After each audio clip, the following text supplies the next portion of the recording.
As the virus spread beyond China, countries and territories run by women appear to have had particularly effective strategies. Taiwan's Tsai Ing-wen was one of the first leaders to recognize the threat to her island. Her aggressive early response included restricting flights from mainland China and ramping up production of personal protective equipment such as masks. To date, Taiwan has reported only 6 fatalities linked to the virus, amongst its population of 24 million.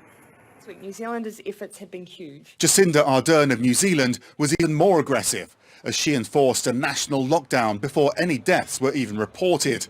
And she banned tourists, which are the country's biggest source of income. From 11:59 p.m. tonight, we will close our border to any non-residents and citizens attempting to travel here. When the virus hit Europe, female leaders were similarly proactive.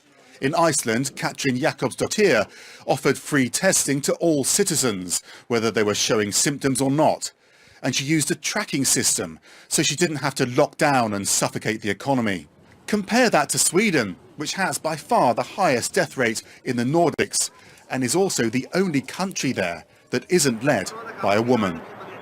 Smaller nations are perhaps easier to manage, but that doesn't explain Angela Merkel's success in Germany, a nation of 83 million.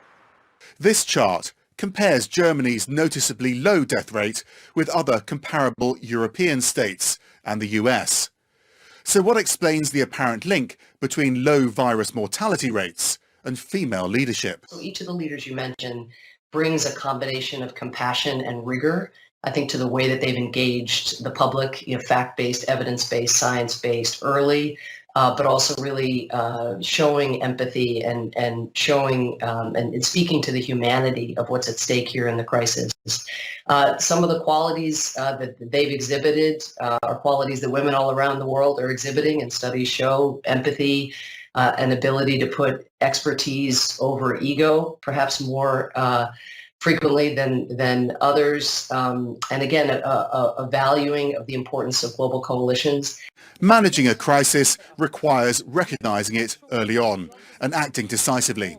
The international evidence so far shows a disproportionate number of female leaders successfully taking that approach to the current pandemic.